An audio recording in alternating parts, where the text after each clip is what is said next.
Hey everybody, Peter Parks here from DNAWealthBlueprint.com. On behalf of Andrew Fox, welcome to this next module. What we're going to talk about is how you can actually get into a niche that doesn't have a big page, but you can sell items on it. And how do you crush the competition when you build raving fans for this particular niche? So let's get into this particular module here. So in this particular niche model, you can see here it's the home theater surround sound type of niche. This is a very tight, passionate niche market. The people in this niche spend a lot of money. The average home to build a home theater system in either the basement or in someone's house, the average home theater system runs around $15,000 to $20,000. So in today's economy, especially in today's economy, this market that's spending that particular type of money, they have disposable income. That's one of the kind of demographics that you want to look for when you're running a Facebook campaign. Is you want to look at the mentality of that niche market. You want to look at the psychology of that niche market. A lot of people just talk about, I want to drive traffic to an offer. I want to make money. I want to drive traffic. Well, you've got to get into the mentality. You've got to get into the mindset of that particular marketplace. When you get into the mentality of that marketplace, you can look at either the pain, or the pleasure of that particular marketplace. This particular campaign is all about pleasure.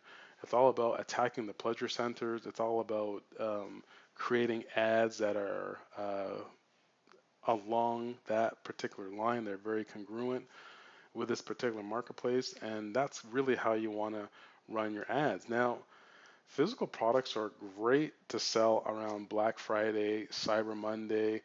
This is a little bit of a seasonal niche, but you can kind of extend this niche all year round, depending on the certain trends within the marketplace or certain trends within that particular industry.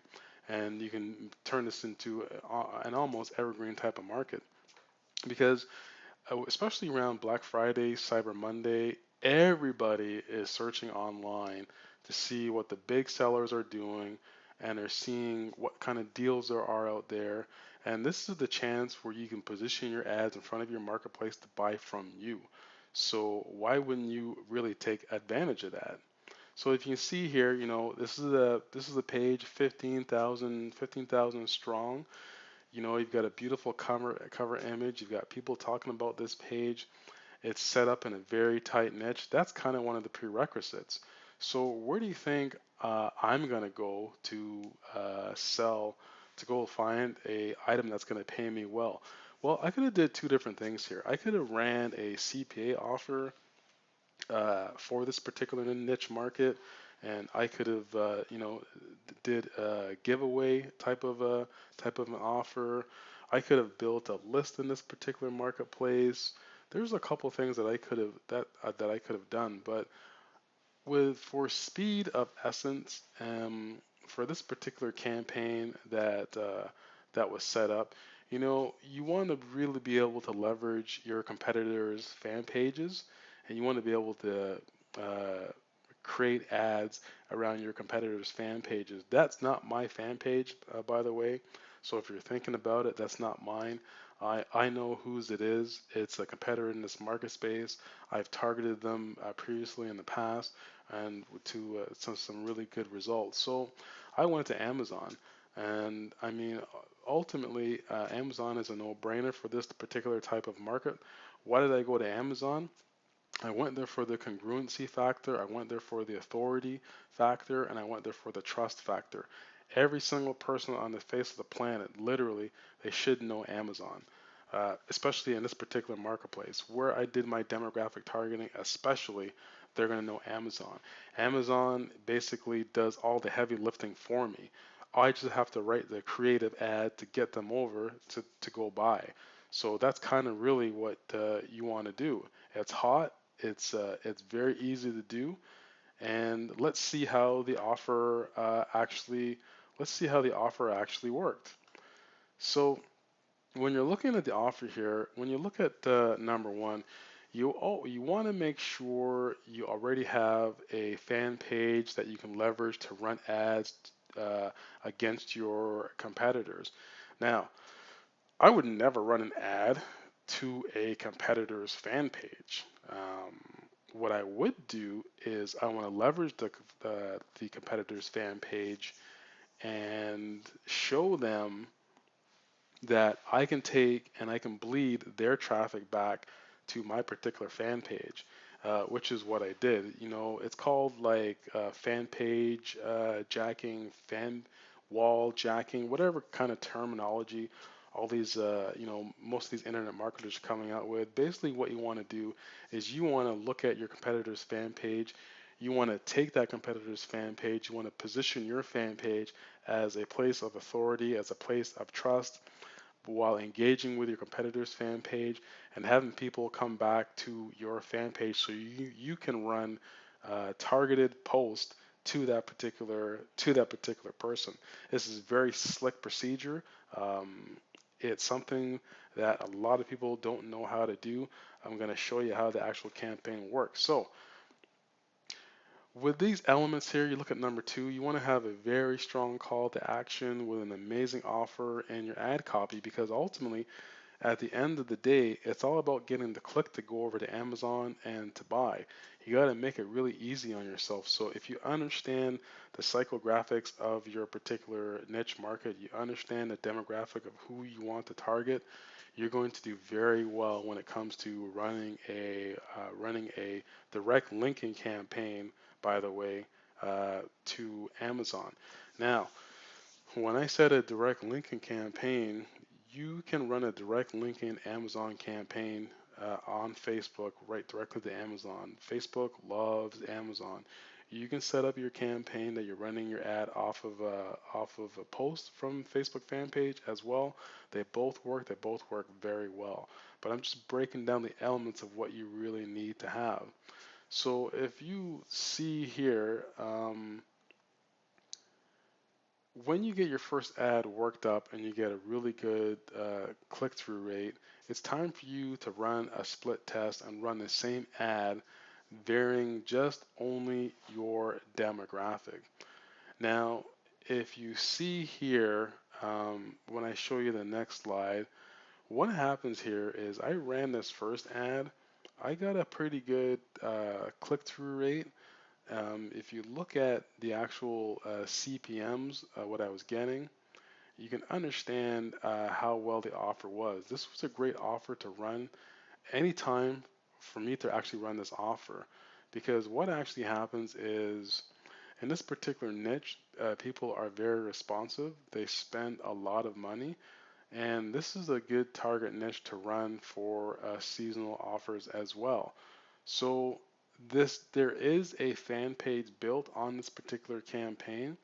So the fan page that is built, I can simply drive offers to it at any particular time, even though I consider it more of a seasonal type of an offer.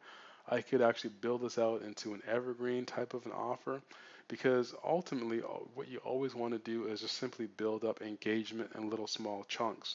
So if you wanted to keep this fan page around, you simply just build up engagement a couple of days before you're actually ready to gear up and run your actual campaign, so it's not even an issue.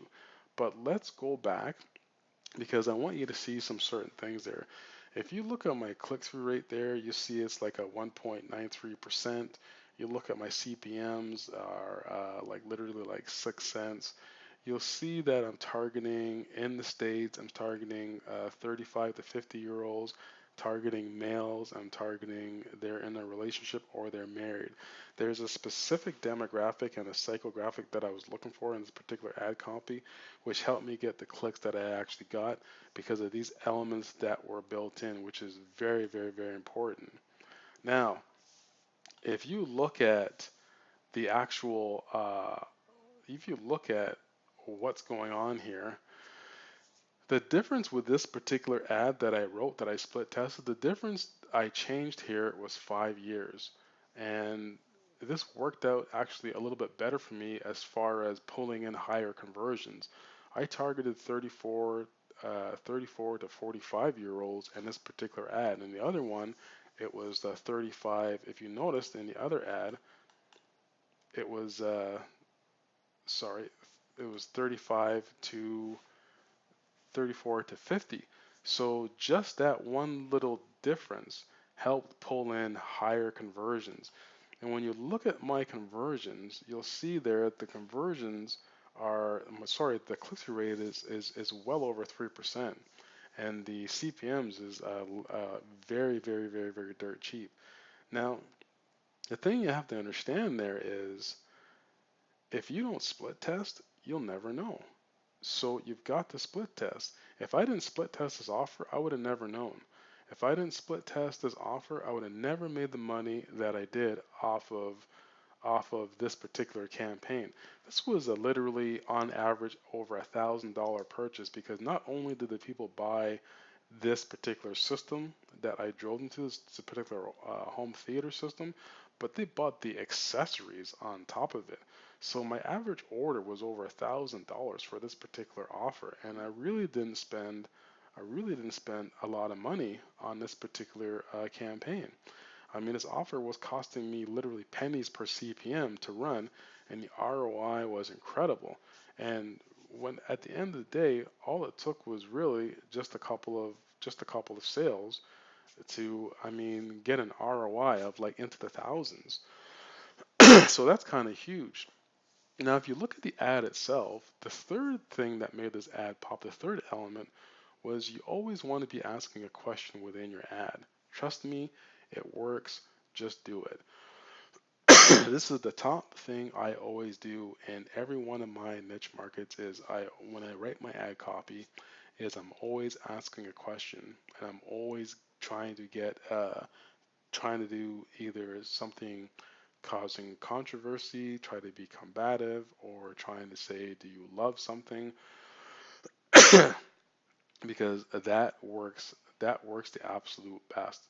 So you've seen a campaign, you've seen a offer, how to build an offer as an affiliate and go drive to Amazon to go buy products. Now, you can take this formula and you can walk into Amazon as an affiliate and you can say to yourself, I can pretty much go into any niche market following the demographics and the psychographics of this particular marketplace. Look at first of all the intent of the marketplace. Look at does this market have disposable income, and you can say to yourself, I can build and run a campaign around this particular offer. So with that being said, I just wanted to show you as an affiliate how you can walk into Amazon, and I could have just as easily went and did it and created a CPA or sorry, looked for a CPA type of offer for this particular niche market. But I figured, you know what? Why not leverage one of the biggest players around that's got brand, it's got authority, and it's got trust. And I know that if I push a little bit of traffic to this particular to Amazon and with this particular niche market, it's pretty much a slam dunk. So when you're thinking about running offers, when you're thinking about being an affiliate, those are the kind of things that you need to look at. You have to look at what is the path of least resistance. So with that being said, I hope you enjoyed this module. Stay tuned. My name is Peter Parks. On behalf of Andrew Fox, we're going to see you in the next module. Take care, everybody.